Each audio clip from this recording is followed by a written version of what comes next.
Welcome. Today we are going to be playing one of my favorite games, Monaco. What's yours is mine. This game debuted at a PAX in 2012 and eventually became available on the Steam and Xbox Live marketplaces in April of 2013. Now since then there's been a lot of new game modes added to the game, and there's been some new campaigns. Currently there are 4 campaigns that are accessible. The Locksmith story, the Pickpocket story, Origins, and Finn. In the first 2 campaigns, you go through maps of similar nature, hence why their level select has these mirrored scenes, and you hear different narrations. You hear a narration from the perspective of the locksmith, and you hear a narration from the perspective of the pickpockets. But these levels are not at all 100% similar. The locksmith story is much easier than the pickpocket story. You get a lot more laser traps, a lot more guards, and some new objectives and new actual start and end points. Basically same general map design, but a new layout kind of thing. In Origins, you get to hear the origin of the 8 thieves and from the narration of the lookout. Now, in these levels, you're for the most part going through a horde mode in 7 of the levels, and you're fighting guards endlessly, seeing how long you can last to get as many coins up until you get caught by the guards. But there's also one final campaign, Finn. In this one, you hear the climax, the conclusion of the master plan, as the thieves travel across Monaco, stealing everything. Now, in the first campaign, you unlock characters as you go. You only start out with 4 of the 8. In the second campaign, you unlock them all pretty much after the first level. In this one, you only get access to the character that is iconed on the screen here. And the last one, you're able to access everything.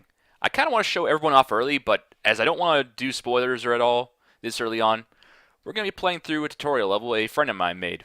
This was made by Durgerbach. I'm going to show off each of the classes and tell you how everything goes. Now, because this game is basically a simplistic look on heist games, you essentially take your character and ram their face directly into the thing you want to operate. I'm just going to take my character, use WASD, and walk him straight into the lock, and he'll start picking it. This character is the locksmith, and he is the fastest at picking locks on doors, safes, and registers. They are the prime choice of speedrunners. Our next character is the lookout. Now the lookout identifies enemies that are throughout the map. They also point out coins that are hidden within the general range of the map that she has exposed. She exposes more of the map than anyone. Now, the guards that she points out, you can see if they have melee, if they have a crossbow, which puts you to sleep like a tranquilizer dart, shotgun, pistol, Tommy gun, and yes, she'll even point out when the guard is actually a dog. Now, she does this when she's standing still, when you hold mouse 2 and sneak around, but if you just run around all willy-nilly, yeah, things aren't getting exposed. Coins will still show up and footprints will, but not the guards, and it's kind of important to know what they're doing. Now, your teammates are able to see everything the lookout sees, so if you don't know what you're doing, and you have some good teammates, pick the lookout, and you'll help them by exposing the map to them, and they'll hopefully be able to complete the map for you. The lookout is good at getting through vents, windows, and staircases, so you generally want to camp and just help your teammates out. And if you're by yourself, just hold mouse 2 a lot as you're completing the objectives. Our next character is the pickpocket. He has a little monkey that walks around him. This little monkey is completely AI controlled, and it goes to a certain distance around him, picking up shiny objects. If I were to walk up to those people, they'd get very angry that I'm stealing their stuff. But the monkey, the people don't really care about him, and lasers don't care about him either. The pickpocket is fastest at getting into bushes, so generally hide in a bush as the monkey does all the work for you. The monkey's name is Hector. Our next character is the cleaner.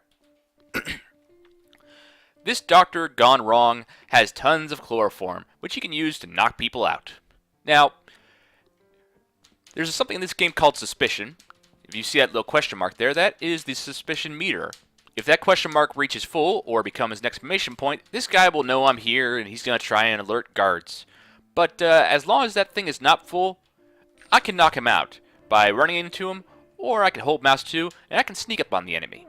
It's usually better to hold mouse 2 because you make less noise and generate less suspicion, but as long as the guy is not 100% on, holy crap, there's a guy behind me that wants to knock me out. Oh, as long as they're not like that, you'll be fine. And because your character used to be a doctor, he picks up med packs the fastest. This is the mole. He wrecks scenery and wrecks through walls with a giant hammer. No character but him can do this. And with him, you're able to walk around the screen and find tons of cool Easter eggs that are there for comic relief throughout various levels. Now, there are some walls you can't wreck, like these ones that have the little X on it. I can't actually power through them, but pretty much anything else I can tunnel right into. Now, some walls you want to tunnel through, they're actually secret passages. And he can go through them, as well as take his hammer to jewel cases like they are nothing. Our next character is the hacker. He spins lasers the fastest. All characters can spin lasers, but he does it faster than anyone else. Same with used computers. Just like how the locksmith can spin locks the fastest, but everyone can actually pick them. Now, the primary thing that is unique to the hacker is these plugs. He's the only one that can access them. They allow him to generate tons of little viruses.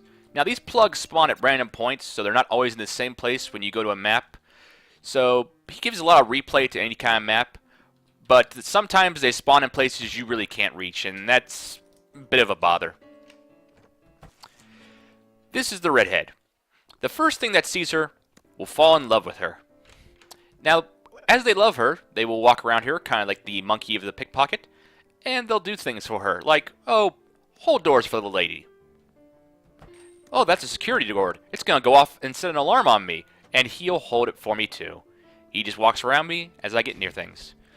I'm going to get rid of him now. I'm going to ditch him. Sorry, you've been dumped. Now, the reason I did that was because only one person can fall in love with the Redhead at a time. If there are two people around her, the second person, if they're a civilian, they're going to want to get the guards. If they're a dog, they're going to bite her.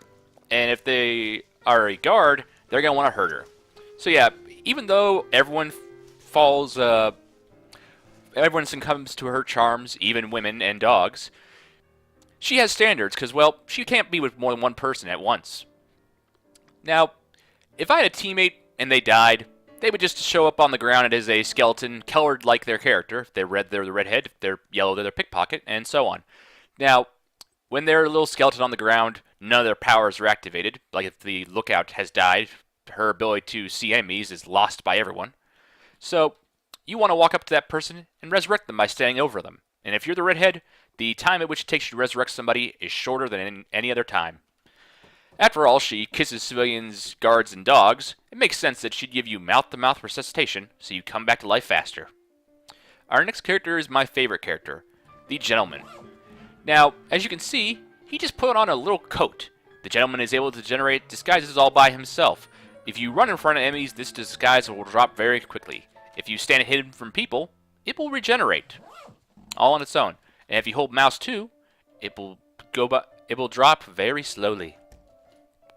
That's basically how the Gentleman works. You want to steal things in plain sight. Now, the Gentleman is able to pick up other disguises on the map. Everyone is able to pick up those disguises, but he picks it up the fastest. And the meter for those kind of disguises are bigger than his meter. But there's something very important about these disguises. Though they work the exact same and have a bigger meter, they do not regenerate at all. It's not coming back. Generally, you kind of want to leave those disguises for your teammates because they can't make disguises, and so it's generally a faux pas if you steal them from it. At any rate, their only final ability of the Gentleman is he gets into the getaway car the fastest. He's a fancy gentleman. He has a fancy car. Juggerbach, thank you for making this awesome map. Let's get out of here. I hope you enjoyed the video and enjoyed seeing all the characters.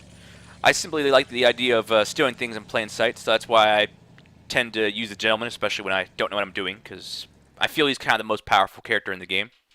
This is, of course, debatable. It's basically on your skill set. But there's some levels that his powers just aren't necessary, and you want to use somebody else because they're a lot more fun. This game is all about fun. So much so that I think I'm going to play it some more. I'm going to basically go through the Locksmith campaign all by myself, and then the other 3 campaigns, I kind of want to do them with friends, so feel free to leave a comment on this video, send me a message on this YouTube channel, or you can post a comment on my Steam page, which is, my account there is Nojcore1584. It's spelled Nojcore1584. KOOR1584. My current nickname is DT Danger Zone.